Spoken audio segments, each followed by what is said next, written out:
What's going on? What's going on, everybody? It is Will here from the Only Sports Podcast, but that's not what this is. Tonight, it is the Sunday solo show with Will. So if you hate casino but love me, this is the show for you.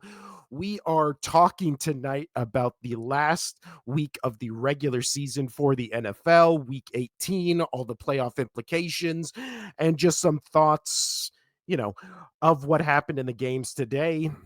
So, without further ado, let's get into really the biggest game, maybe of the entire regular season, with the implications it had, especially in the upcoming playoffs, which was the Sunday night football matchup between the now 14-3 Vikings and the 15-2 Lions.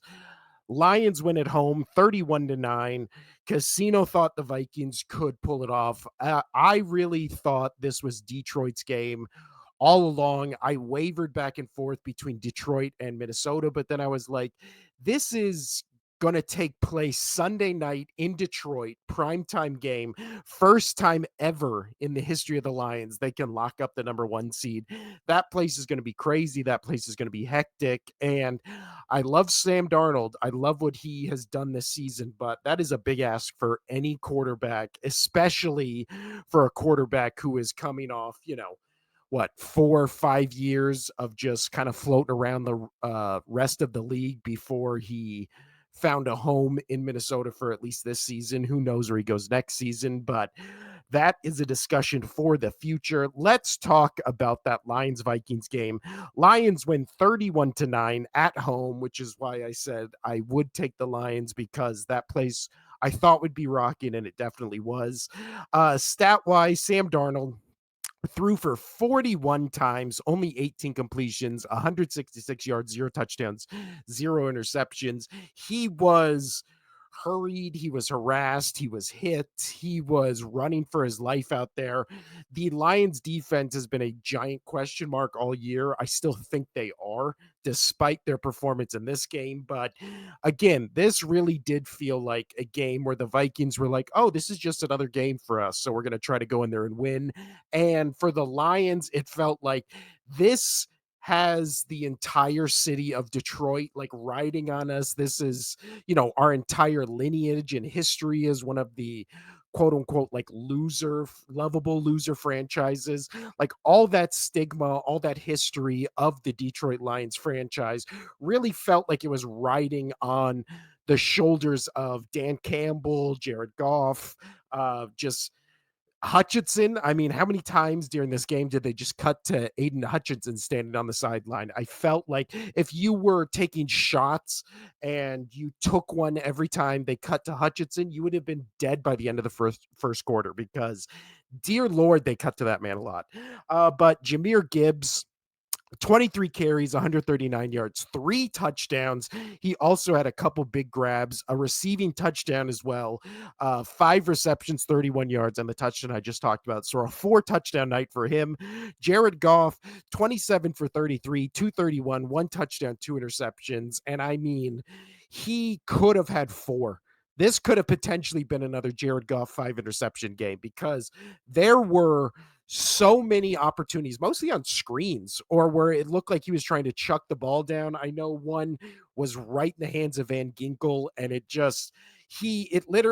looked like it surprised him so much that he just dropped it. I mean, Goff threw it directly into his hands, but it was just one of those nights for the Vikings. There was so many missed opportunities on open throws, on throws that, Sam Darnold definitely wishes he had back. There was what, 2 or 3 trips to the red zone where they just did 10 to 12 straight passing plays, which was weird, but also like most of them were just out of the wide reach, hit the wide receiver in the hands, got knocked out. The wide receiver dropped it. Darnold overshot it. It was like a cacophony of errors just on the Viking side. But again, I don't think I've been on the Vikings all season since the beginning of the season, because when you looked at your roster, and I said this from day one, even before in the preseason, I was like, the Vikings have one of the best rosters in the league. The question mark is going to be, at the time, the rookie quarterback. Then it became the question mark of Sam Darnold, which I still think he's a question mark in the playoffs. In the regular season, I mean, he can finish what top 5 in MVP voting and nobody would bat an eye. He's had that incredible of a season, but again, I find it always really fascinating where as an Eagles fan, there's so much stigma and so much hate and like unwarranted criticism of Jalen Hurts as a quarterback. But yet, when you look at his regular season numbers, like they're pretty good, right? He's a great running quarterback. I think he's a great passing quarterback, but you can debate me on that. But his numbers are always solid, right? They're a top 10 quarterback numbers in the league. I think at points of his career, he's been a top 5 quarterback. And then the one year they went to the Super Bowl, I believe he should have won MVP and he would have if he didn't get injured that year. But again, that might just be the Eagles' bias in me. But that being said, the one thing that's never mentioned with him is he's a phenomenal playoff quarterback. And the run to the Super Bowl, again, the only quarterback, even in that game where it was Tom Brady versus Mahomes, Tom Brady didn't outplay Mahomes. It was the defense and Mahomes, offensive line and what it was his left tackle was out for that game or whatever. He was just getting annihilated that game. So it was the Bucks defense.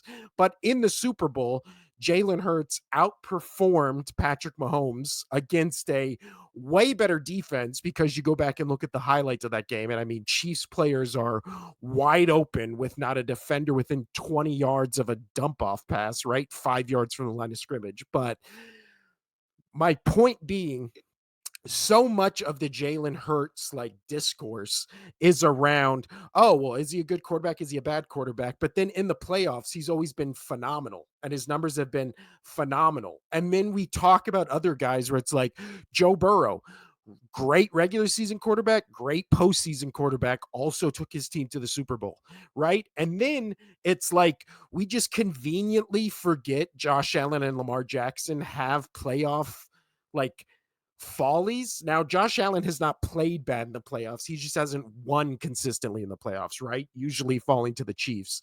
But Lamar Jackson, I don't think I think last year was the first time he ever had a good game in the playoffs, and it wasn't great if my memory serves me correctly. So it's always so weird going into the playoffs where it's just like we just put this hard line in the sand where we're just like the best quarterbacks in the regular season are also going to continue this in the postseason. And that's where this point comes back around to being made about Sam Darnold, where it's just like, are we sure that he's just going to be this guy in the playoffs? Like, what evidence do we have of this? Because I mean, this was technically a playoff game because it was so important for both teams. You either are the number 1 seed and you have home field advantage throughout the playoffs, or now you're a 5th seed and you're on the road for every playoff game. So in my book, that's as important as a wild card, playoff game, even though the you would have got a week of rest, and instead the Vikings are going to have to go to the Rams on, I believe, Monday night,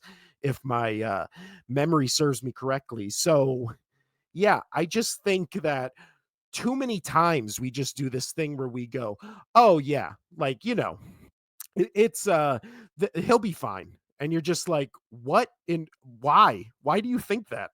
We saw in this game when all the lights were brightest and it was the biggest stage. And again, you had him throw 41 times, where up until really the end of the third quarter, this was a 1-score game. And then all of a sudden, Detroit scores basically 3 touchdowns in a row almost immediately. And then the game's out of reach. But up until that point, again, Cam Akers, 6 carries, 65 yards, averaging almost 11 yards per carry. They kind of got away from the running game. Aaron Jones, 10 carries, 45 yards, averaging 4.5 yards a carry. So but it did really feel like the Vikings were like, no, we're going to beat the Lions with our passing offense. And just Jefferson was shut down. Addison was shut down. And again, the Lions, it's not like they were doing anything crazy. They were just playing man coverage and then just sending blitzers. And it was, the classic clip of Sam Darnold being like, I'm seeing ghosts out there. It didn't look like, again, Darnold did not have a bad game in terms of, what what the stat line looks like because, again, any quarterback is going to have that game when you have less than 2 seconds to throw.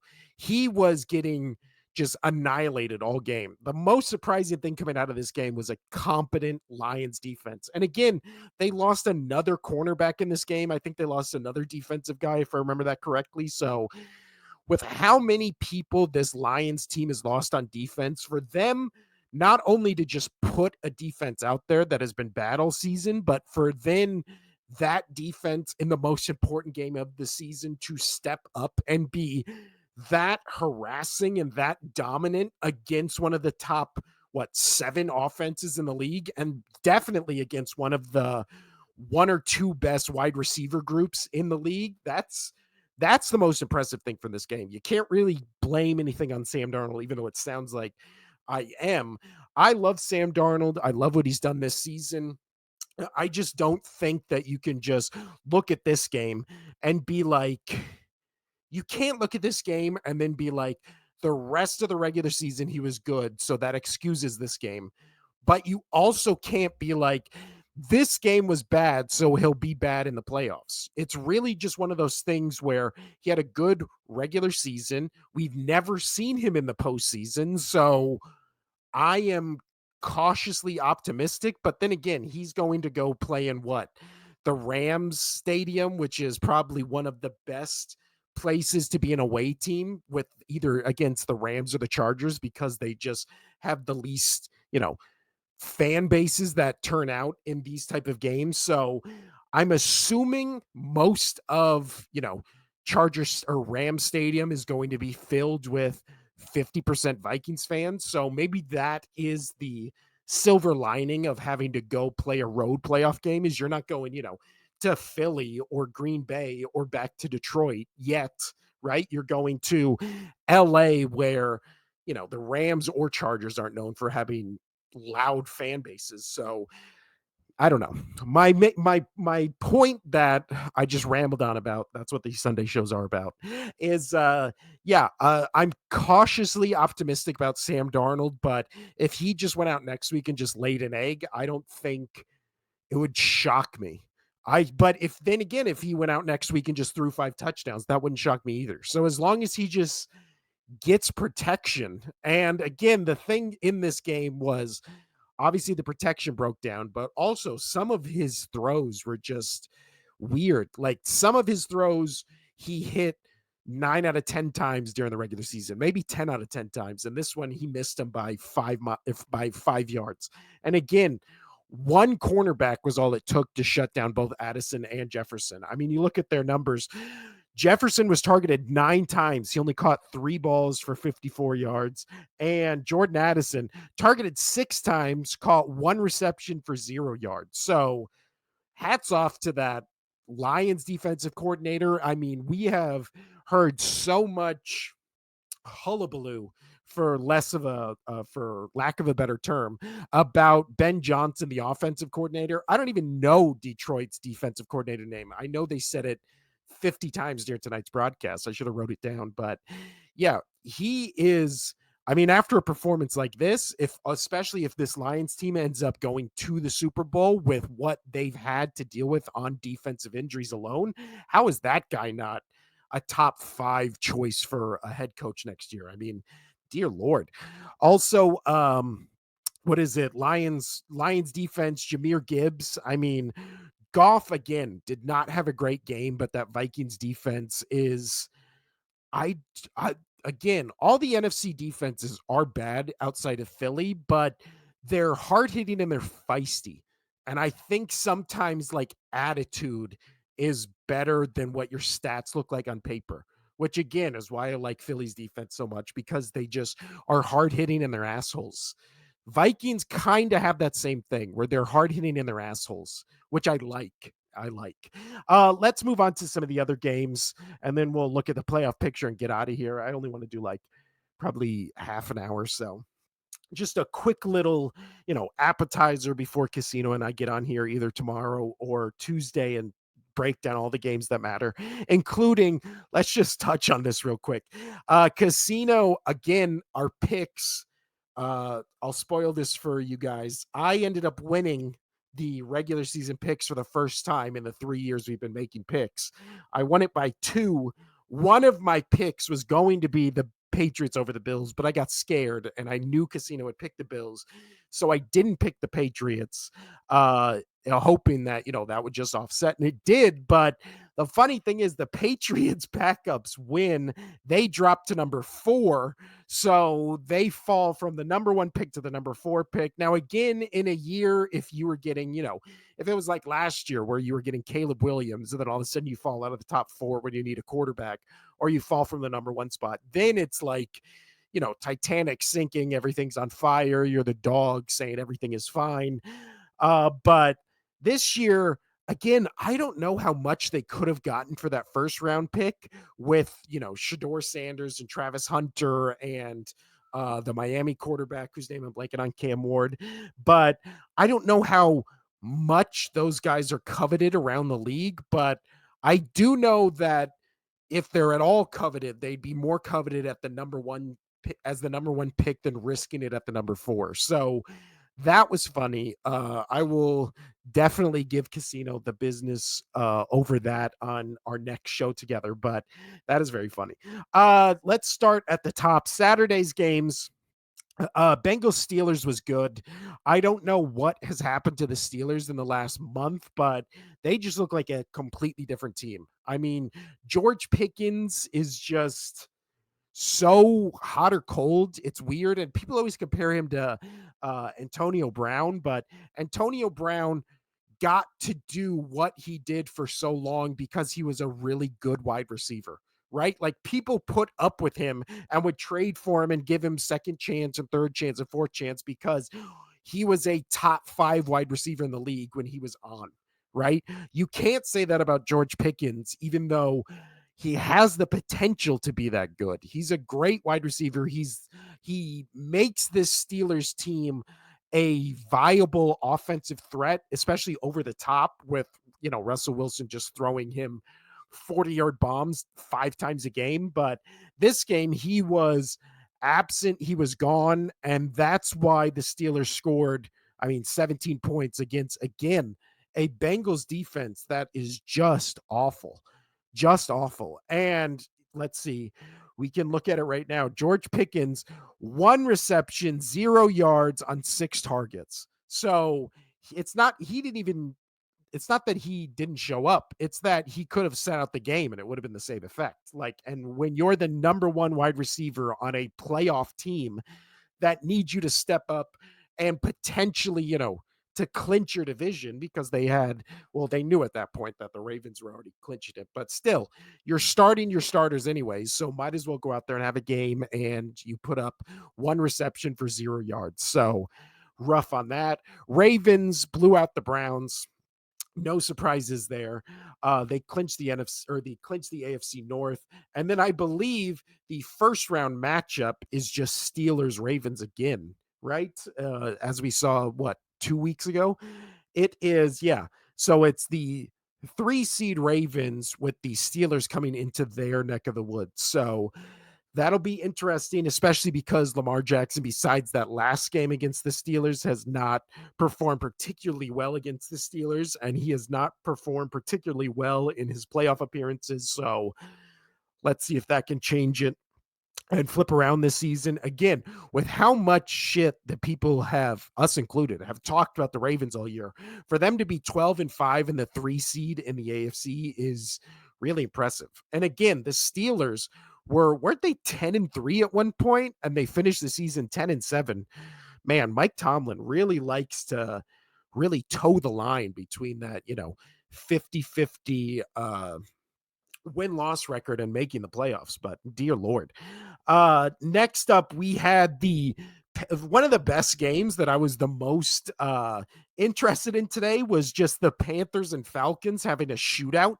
The Panthers end up winning in OT 44-38, but Bryce Young, I'm telling you, we started singing his praises about 2 months ago, and besides, I think he's had 1 bad game since that stretch, but he finishes this game 25 for 34, 251, 3 touchdowns.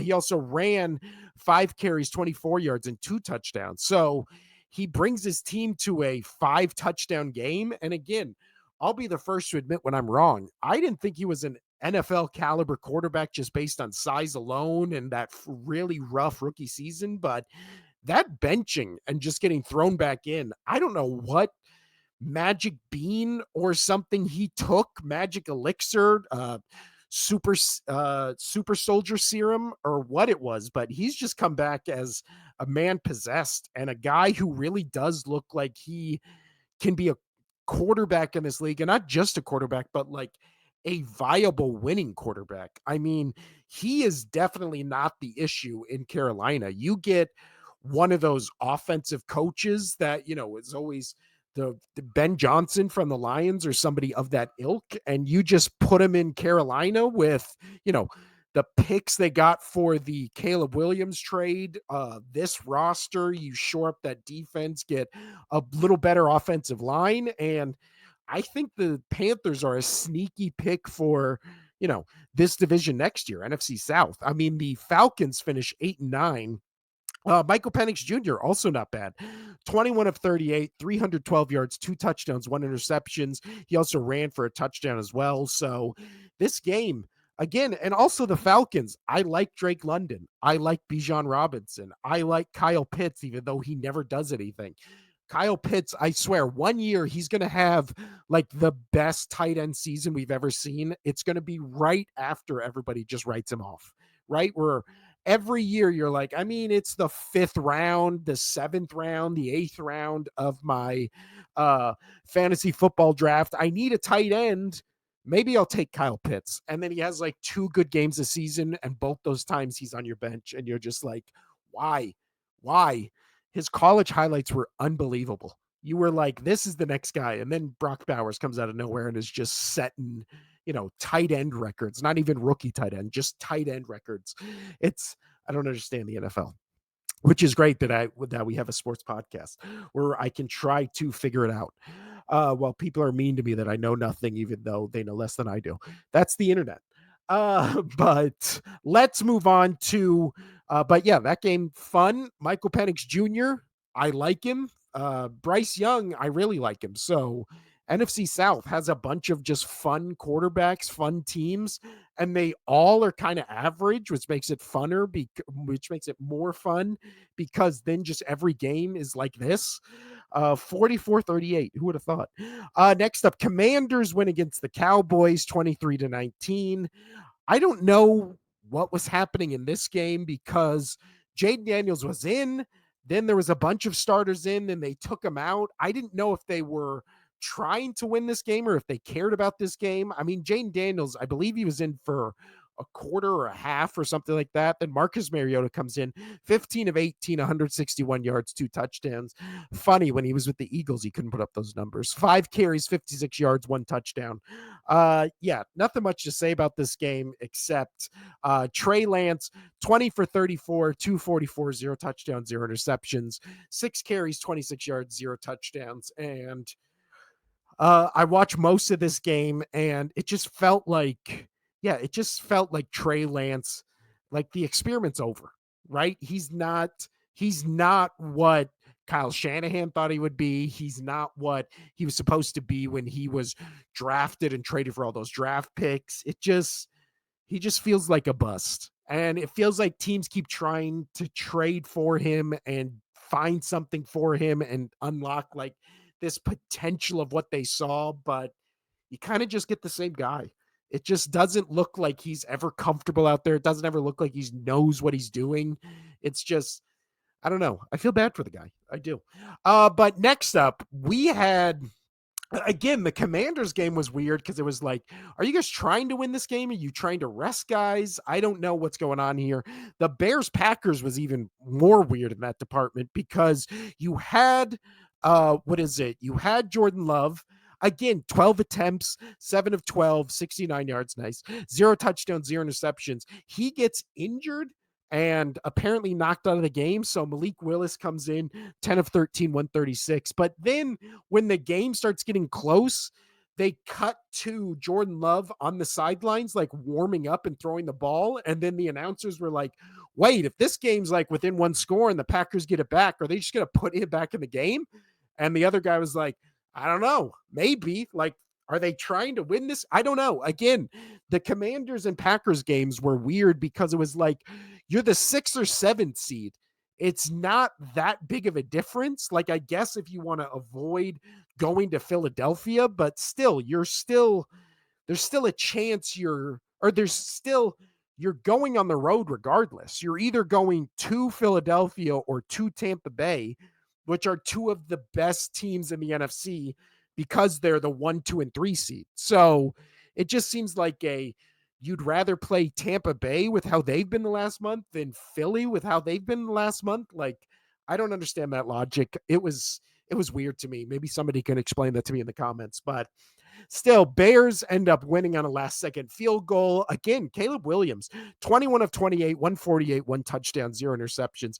Keenan Allen, 0 for 1, 0 yards, 0 touchdowns, and just an awful interception. That pass he threw was to a guy, it was like a lame duck pass around like 3 Packers defenders. I don't know why he threw that. That was weird. But yeah, I mean, I said it when we were doing our picks on Thursday's show. Good for the Bears to actually like fight for this one to the end so they don't just end the season. What it would have been an 11 or 12 game losing streak or something like that. I think it would have been 10. Like, God, I just think when you go out like this on a moral high where you're just like, not only did we play against, a team that's going to the playoffs that's in our division, but we beat them with basically their starters in two. Again, I don't understand that, but it it's again, somebody explain that to me. But you talk about that more on Tuesday. I just thought those were interesting pieces there. Now we get to my Eagles beat the Giants. They're locked into the 2 seed regardless. I watched all this game just to see Tanner McKee, and for a 6 round quarterback, getting a little Purdy vibes from him. I think he will do well in the NFL. I know there's people who are like, he should be in over Hurts right now, which I think is insane, especially after playing, you know, two bad teams. The Giants are 3-14, and then they played the Cowboys last week, after they were already up by 3 touchdowns before he came in. So pump the brakes a little, but I do think he has potential in this league to be a starting quarterback, especially with how many bad quarterbacks in the league we see. Yeah. Texans, Titans, didn't watch any of that game. Cardinals, Niners, didn't watch any of that game because I was so focused on the Denver Broncos. Even if it's the Chiefs backups, it still feels so good to look at the, you know, list of games and then you see, oh, what was the biggest blowout this week? And then you have to circle 15 and now 2 Chiefs, 0-38 at the now 10-7 Broncos. And I mean, what a great game by, regardless if you're playing backups or not. What a great game by Bo Nix. 26 for 29, 321, 4 touchdowns, 0 interceptions. One of those games where, unlike the Vikings game, where it just felt like everything was going wrong for them, the Broncos are getting touchdowns after like 4 people are playing volleyball with the football in the end zone, and then one of the Broncos guys just gets it. Bo Nix also 7 carries, 47 yards. I mean, I like Bo Nix. I think when you look at the stats, again, it's so everyone's just like, oh yeah, it's clearly Jaden Daniels. He won Rookie of the Year. You look at the stats, Bo Nix on the year, 3,454 yards, 25 touchdowns, 12 interceptions, and 89.2 QB rating. Jaden Daniels, on the other hand, 3,568 yards, 25 touchdowns, 9 interceptions, 100.1 rating. Like, they're a difference of, they threw the same amount of touchdowns. Bo Nix threw 3 more interceptions, and Daniels threw for about 110 more yards. It's not, again, people are like, Jaden Daniels is the clear Rookie of the Year. And yes, he will win it, but props to Bo Nix. I mean, especially like, you're in a game where you're playing at home You win and go to the playoffs. I don't care that it's against backups. It's still against, the team going for a three-peat, winning the Super Bowl. They still have Andy Reid on the other side. They still have Spagnuolo with that defense. So, and to go in there and not just win, but dominate and play maybe your best game of the season, like props to him. Props to him. But yeah, just great to see Chiefs, even their backups just blown out, where now they're a 15-2 team instead of a 16-1 team. Love to see it. Happy the Broncos are in the playoffs. I guaranteed at the beginning of the season the Broncos would be bad.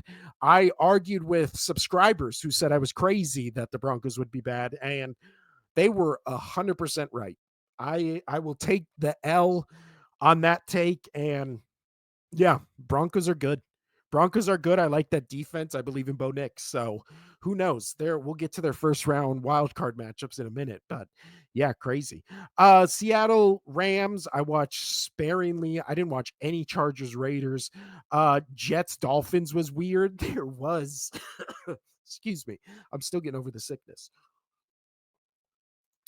Maybe my favorite play of this weekend was the and again it was all over Twitter because it was like this is the Rodgers Devontae Adams experience on the Jets in one clip, and it was like Rodgers got hiked the ball, he threw it to Devontae Adams, Devontae Adams threw it back to Aaron Rodgers threw it back to Devontae Adams for like a 2-yard gain, and then Devontae Adams just gets annihilated on a tackle on the sidelines, and it was like a 2-yard gain, and it was a play that literally felt like it took 2 minutes of them just throwing the ball lightly back and forth to each other.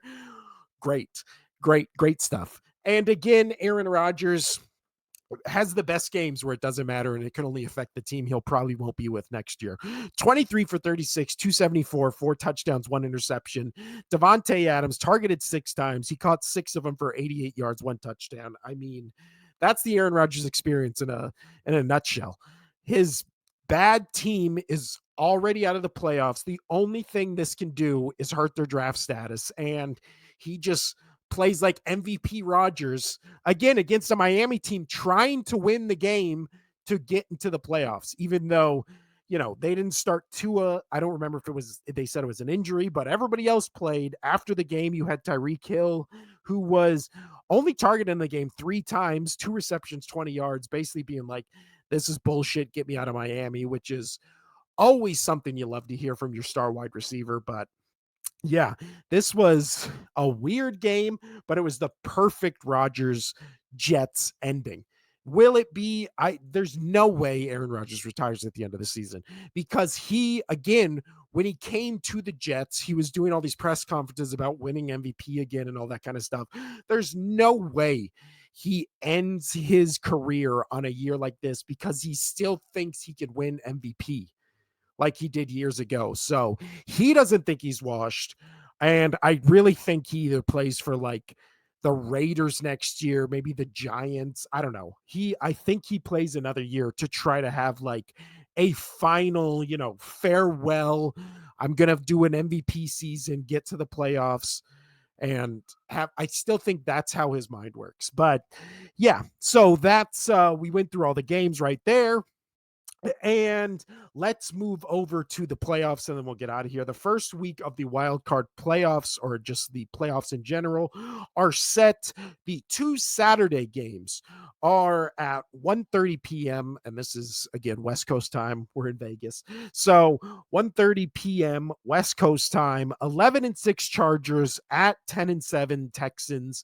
That'll be an interesting matchup because it really does feel like those two teams, you throw the Steelers, who we'll talk about next, those feel like the 3 teams where you're just kind of like, I could maybe see them winning one. There's no way in hell I can see any of those teams winning 2 games in a row in these playoffs. No way. Especially in the AFC, where the other teams in the AFC are the Ravens, the Bills, and the Chiefs. There's no way one of those teams is beating one of those 3 teams I just mentioned, except for our next pick, which is, well, not picks because we're saving those for Thursday's show, but 10-7 Steelers at 12-5 Ravens. Again, if Lamar has another bad game against the Steelers, I don't think anybody would be shocked, especially with his playoff history, but we've seen this from what, 2, 3 weeks ago. The Ravens are just a way better team than the Steelers are right now. Now, that Steelers defense is still legit, but that Steelers offense has just become stagnant. It just feels like they can't move the ball at all, while the Ravens can almost move the ball. It really feels like against anybody, just with ease. There, it's either Lamar running for 40 yards, Derrick Henry running for 40 yards, or just 40-yard bombs. I feel like anytime they touch the ball, their offense is insane to watch. It's fun to watch. Next one, those are the two Saturday ones. Sunday ones, 10-7 Broncos at 13-4 Bills, which really does feel like the biggest mismatch in the first round of the playoffs because of how good the Bills have been. If the Broncos upset the Bills, I think that will shake and destroy a lot of bets, because I know a lot of people have Bills in the Super Bowl. I think including Casino. I think he had Bills Lions in the Super Bowl. I had Chiefs Eagles. So both of our preseason Super Bowl picks still alive right now. I mean, it's not like we went out of the box or whatever, but still. I've been impressed with the Bills all season. I thought this would be a down year for them, and they look like maybe the best version of themselves since this Josh Allen team has been put together. So I think they kill the Broncos, but again, I think the Broncos defense is legit. The Bills have had some weird games this season against teams where you're like, oh yeah, the Bills will kill them. And then, they get annihilated by the Ravens and have close games with the struggling Dolphins. So you're like, I don't know. But then again, the Broncos, they're a 10-7 wild card team who had to win their last game of the regular season to even get into the playoffs. But this play taking place in Buffalo, that place is going to be going crazy. I think it's Bills all day. But again, not my official pick. We're doing them Thursday. Next up, 11-6 Packers at Eagles 14-3. I really wanted the Eagles to play the Commanders in a rematch because of how much shit talking the Commanders fans have done since that weird game they had, 2, 3 weeks ago, where Hurts got knocked out in the first quarter. But the Packers, again, just watching this game today, they just feel like a team that's missing something. I don't know what it is, but I just don't think the Packers, if I was ranking these teams, I think of all these teams, the Packers would be one of my three worst teams to get into the playoffs. Now, again, this clip might come back and bite me in the ass because no victory's guaranteed if they beat the Eagles next week, but I just don't I just don't think you can put these two rosters together. And again, they played in week 1, but that was a weird game on a neutral field that was all messed up. So I've always thrown that game out all season for both teams. So this is two completely different teams playing at the end of the season. Who knows if Hurts will be ready for this game? I'm assuming he will, but it is concerning that he has not practiced and has not gotten out of concussion protocol up until this moment, I believe. So, yeah, I'm very concerned as an Eagles fan that the starting quarterback for the Eagles might not be ready for the first playoff game. That is giving me anxiety, but we move on. Next up, maybe I think my favorite matchup of the first weekend are these next two, which is the 12-5 Commanders at the 10-7 Buccaneers. I just think the Commanders, again, today's game was weird because it felt like they wanted to win it, and then halfway through they were like, who cares? And then their backups just won it, and it was just like, oh, okay, so now they're the 6th seed and they're a 12-5 team. I don't know. Again, I already ranted about that. But Commanders at Buccaneers 10-7. It really felt like for most of that Bucs Saints game, which I believe was the game I missed talking about that I wanted to, but that was a crazy game where it felt like when the Saints were up 2 scores, it was like, oh no, are the Bucs going to lose this game? And the Falcons, that was, when it was a shootout going back and forth to the Panthers, and it was like the this Falcons team is going to get in the playoffs above this Buccaneers team that's been like the hottest team in the month, except for that weird game against the Cowboys. But they stormed back, and then the cool moment at the end where Mike Evans, catches like the 5-yard slant to get his bonus, and what it was like 2.5 million or something like that, something, or 3 million, something crazy. But that was a cool moment. I think this will be the best game, and really, I have no idea who I think wins this game. I mean, it is in Tampa Bay. These two teams played in, again, I think week 1. So It'll be interesting. I'm looking forward to that one. And then Monday Night Football, 14-3 Vikings at 10-7 Rams. Again, when it comes to the Vikings, the only thing I'm scared about is we've never seen Sam Darnold in a playoff game, except for the closest thing was this Sunday night, which he did not look good in it. But again, not his fault. That defense or that offensive line just vanished, and worst one of the worst defenses in the league in the Lions just all of a sudden turned into this ferocious defense that was giving Darnold 2 seconds to throw. And then with the Rams, again, there's something much like the Packers, there's something off with the Rams, but this was a good week where even though they lost, it still felt like they were putting up points compared to the last month of the season where they weren't putting up points. The only concerning thing is it was with Jimmy Garoppolo and not Matt Stafford because he was resting, but still you had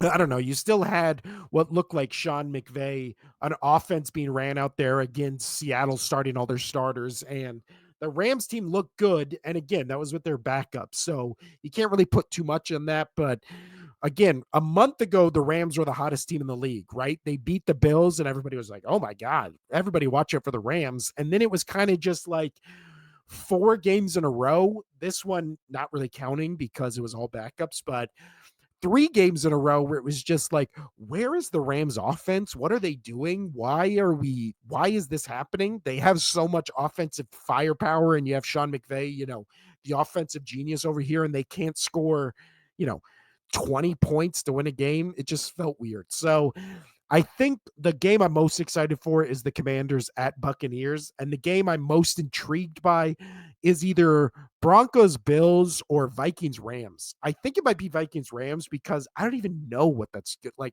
what's that's going to look like. It just seems like, especially after this week or the last 2 weeks, just so many question marks in that game for both teams that I think it's interesting. And with that being said, this has been the Sunday Solo Show. I'm Will, as it says right there up in the corner.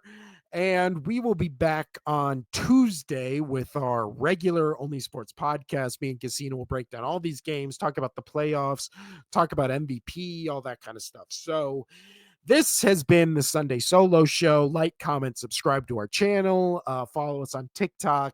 You know what it is. Have a good night. Adios.